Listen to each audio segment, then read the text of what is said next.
La palabra Torah comúnmente se traduce como ley. Pero ¿cree usted que siempre que lee ley es eso lo que realmente dice la Biblia? ¿O que constantemente esta palabra se va a referir a los escritos de Moisés? ¿Será posible que alguien que dice amar a Dios cree una ley que compita directamente con la de él? La palabra Torah tiene una interpretación mucho más amplia que la que el uso tradicional le ha dado.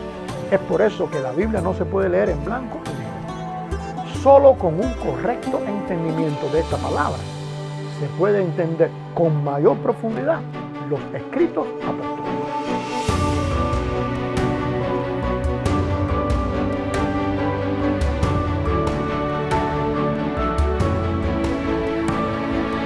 Uno de los grandes dilemas que ha tenido el cristianismo es tratar de entender la Biblia a partir del contexto del que lee y no a partir del contexto del que escribió. Este es un texto con una verdad que hace reflexionar mucho. ¿Cómo es posible pensar que hay que tener fe sin entender la Escritura, sin conocer la Escritura, si la fe viene a partir de lo que tú conoces de Dios? Realmente la Biblia es un texto complejo. ¿Cuántas diferentes interpretaciones acerca de un mismo texto? El contexto cultural en que se escribe un texto va a definir gramaticalmente a dónde apunta la palabra. Comúnmente oímos decir que un texto fuera de contexto se convierte en un pretexto. ¿Pero realmente se conoce el contexto bíblico? Hola, yo soy Liber Aguiar y hoy te quiero hablar de la Torah. Nos encontramos en el tercer episodio de esta tercera temporada de la Biblia Bien Leída, donde estamos hablando de la metamorfosis que sufrió la palabra Torah para el pueblo de Israel en tres perspectivas diferentes: la de los esenios, la de los saduceos y la de los fariseos. También vimos cómo para la secta de los fariseos, que era la más grande e influyente que había, esta tenía una forma diferente, pues estaba constituida por una ley oral llamada Torah Shebe'al Peh y una ley escrita que se conoce como la Mikra. Ambas se llamaban Torah de Moisés. Es a esto a lo que se enfrentó Jesús y los apóstoles en cada diálogo o debate. Por eso asumir que siempre que se habla de ley en los escritos apostólicos, esto se refiere a la ley de Moisés escrita, es descontextualizar a la mayoría de los textos en que se encuentra esta palabra. El episodio anterior, luego de analizar algunos de los textos, terminó con una pregunta y es ahí a donde vamos a enfocar nuestro episodio de hoy. Comencemos leyendo este texto, porque si las cosas que destruí, y vimos que se refería a esa ley oral, ¿verdad?, las mismas vuelvo a edificar, transgresor me hago. ¿Qué es lo que se ha transgredido o se ha infringido? Él lo va a aclarar ahora. Porque yo por una ley, la oral, soy muerto a una ley, la escrita, que es la que señala infracción y su condenación, a fin de vivir para Dios. La pregunta con respecto a este texto era: ¿cómo puede la ley escrita llevarnos a vivir para Dios? Porque siempre se ha estigmatizado a la ley escrita como algo que bajo la gracia no tiene ningún valor. Como debemos hacer un paréntesis primero para explicar esto, tenga este proceso señalado por Pablo presente en su mente, para que usted no se pierda en la explicación que vamos a tener. La ley oral te lleva a la ley escrita y esta a vivir para Dios. En este paréntesis que vamos a hacer, debemos explicar algo que muchos no conocen con respecto a la ley de Moisés. Y es que la ley se divide, y esto no tiene nada que ver con fariseos o con esenios o con ninguna perspectiva de ley oral. La ley se divide en lo que condena y los mandamientos. Lo primero dice lo que no se puede hacer. Y lo segundo va a expresar lo que sí se debe hacer. En hebreo, para lo primero, para eso que condena, se usa también la palabra Torah. Sin embargo, para lo segundo, para lo que se debe hacer, se usa una palabra muy diferente, que es la palabra mitzvah. En este caso, para los mandamientos, mitzvot. Por ejemplo, cuando una persona llega a un hotel, te dicen o te dan una sugerencia de todo lo que no se puede hacer. No se puede hacer esto. La piscina, por ejemplo, cierra a las 10 de la noche. Usted no se puede meter después de las 10 de la noche en la piscina. Y te van a decir, si usted hace esto, eso trae, si usted rompe aquello, esto vale tanto, si usted hace esto, usted hace otro. O sea, te van a decir lo que no puedes hacer con la sentencia que lleva. También te van a decir todo lo que se puede hacer en el hotel.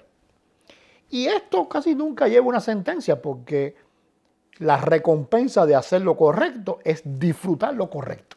Es disfrutar eso, porque lo correcto trae gozo, trae alegría, trae bienestar para el ser humano. La palabra mandamiento ha sido muy maltratada en el español bíblico, porque ¿a qué llamamos nosotros mandamientos comúnmente? Pues aquellos 10 dados en el monte Sinaí. ¿No es así? Sin embargo, si usted lee en el texto bíblico, a estos nunca se le llamó mitzvot o mandamiento, sino que se le llamaron los devarim. Devarim significa las palabras, las sentencias. Por eso lo más correcto cuando nos referimos a esos 10 es las 10 palabras o las 10 sentencias. Vamos a ver a Pablo el uso que le da a estos dos conceptos. La ley no fue dada para el justo, sino para los transgresores y desobedientes, para los impíos y pecadores, para los irreverentes y prófanos, para los parricidas y matricidas, para los homicidas, para los fornicarios, para los sodomitas, para los secuestradores, para los mentirosos y pérjuros, y para cuanto se oponga a la sana doctrina. Fíjese que la ley es para limitar al que hace lo malo, diciéndole lo que no puede continuar haciendo. Sin embargo, en otro texto Pablo va a decir, si alguno se cree profeta o espiritual, reconozca que lo que os escribo es mandamiento del Señor. Aquí está dejando claro lo que se debe hacer en cuanto al ejercicio de un servicio específico dentro de la iglesia. Y él le va a decir que esto es un mandamiento.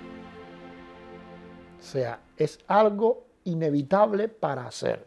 Yo se lo ordeno. Comparando ambos textos, vemos que Dios da la ley para que el hombre no haga lo malo y da los mandamientos para que sepa cómo y qué es lo correcto. Si alguien no cumple con la ley, la sentencia va a ser evidente, pues viene en la misma ley. Pero ¿qué pasaría con una persona que no hiciera lo malo?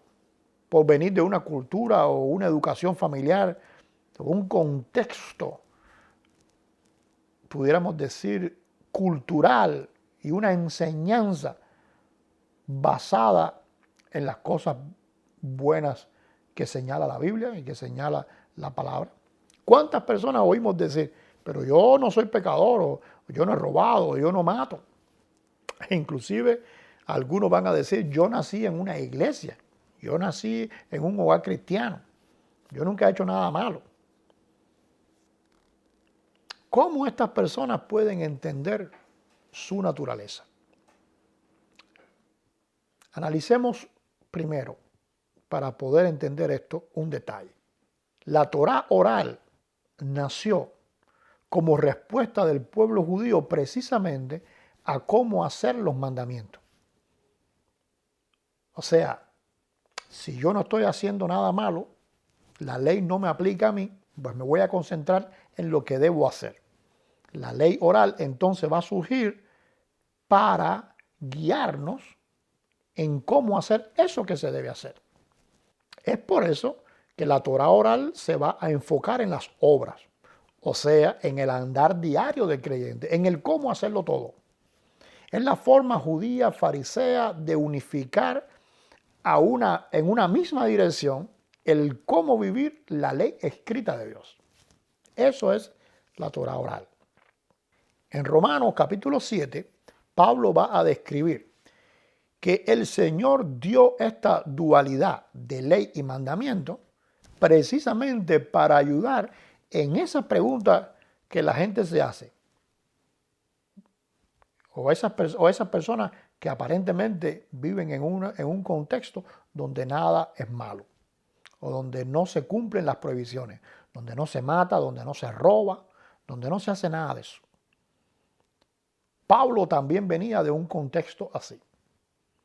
Él entonces va a señalar que ese dualismo de ley y mandamiento es lo que va a ayudar en esos casos tan difíciles de explicar la naturaleza pecaminosa o de ver la naturaleza pecaminosa del ser humano. Es ahí donde esto va a aplicar. Él va a decir: pero yo no conocí el pecado sino por la ley. Fíjese que no dice porque él hacía lo malo, sino por haberlo leído en la ley. A través de esa lectura, él sabía entonces lo que es malo y lo que no es malo. Porque tampoco conociera la codicia si la ley no dijera, no codiciará. O sea, si él no codiciaba, si él no mataba, solamente se enteraba que eso era malo, no por su experiencia personal, sino porque lo leía en la Escritura. Y él va a dar la clave del asunto. Mas el pecado, tomando ocasión por el mandamiento, produjo en mí codicia. O sea que él vivía sin ver su pecado, pero cuando fue a hacer lo que se debía hacer, se dio cuenta que había algo que no le permitía hacer lo correcto. Una especie de lastre, de carga espiritual. Por eso va a continuar diciendo: y yo sin ley vivía en un tiempo. O sea, no mataba, no robaba, no codiciaba. Pero venido el mandamiento, es decir, todo lo otro que tenía que ver con el diario vivir como siervo de Dios, el pecado se activó y yo morí. Y hallé que el mismo mandamiento que era para vida, porque recuerda que Dios siempre dijo, en cuanto a los mandamientos, que eran para que los días fueran alargados. A mí me resultó para muerte, porque el pecado, tomando ocasión por el mandamiento, me engañó y por él me mató. Es decir, que se puede saber quién ha nacido de nuevo y quién no, solo cuando se presenta ante la persona los mandamientos de Dios. Y la persona no puede con ellos. Para el nacido de nuevo, no le son gravosos, no le son un problema, no son causa para acusar a otros, sino que los va a disfrutar. Pero para el pecador va a ser todo lo contrario. Los mandamientos de Dios se van a convertir en un problema para ellos. ¿Qué nos ha pasado en el cristianismo? Que hemos metido en un mismo bolso a la ley y a los mandamientos.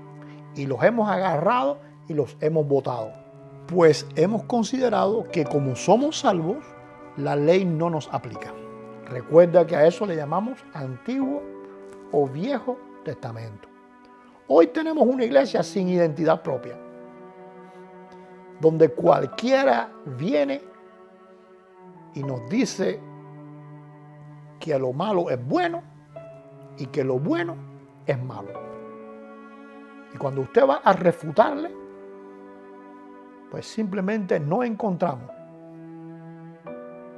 las palabras idóneas para hacerlo, porque hemos quitado el filtro espiritual que desenmascara el pecado. Y ese filtro son los mandamientos de Dios. Porque los mandamientos son, como dijimos anteriormente, los que nos van a indicar qué es lo que se debe hacer en el diario vivir como pueblo de Dios. Como el tema de los mandamientos es tan amplio, al igual que el de la gnosis, la escritura o la Torá, vamos a decidir hacer una temporada para tocar el tema de los mandamientos solamente. Y ahí lo vamos a explicar mucho mejor. Hoy nos quedamos con esta dualidad entre ley y mandamiento, para que usted, cuando lea el texto, pueda establecer una diferencia entre una cosa y la otra. Donde ley se refiere casi siempre a lo prohibido, al igual que mandamiento, a lo que se debe hacer.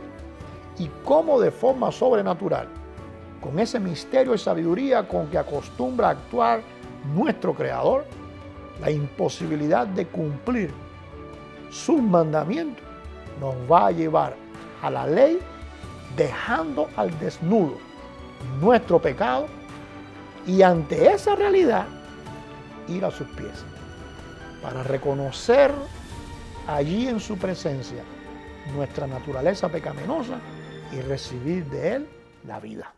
En próximos episodios estaremos viendo cómo también se debe desglosar las diferentes normas que hay en la ley y lo útil que pueden ser para comprender mejor toda la Escritura.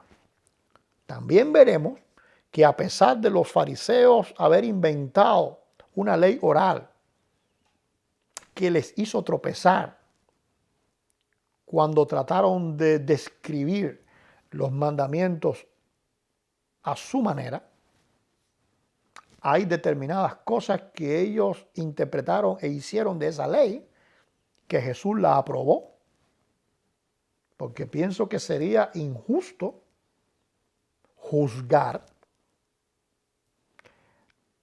todo lo que ellos hicieron por el simple hecho de venir de los fariseos. Hay cosas que Jesús aprobó de lo que ellos hicieron, que son y pueden ser muy útil para el pueblo de Dios. Dios le bendiga y le esperamos en el próximo episodio de la Biblia Bien Leída.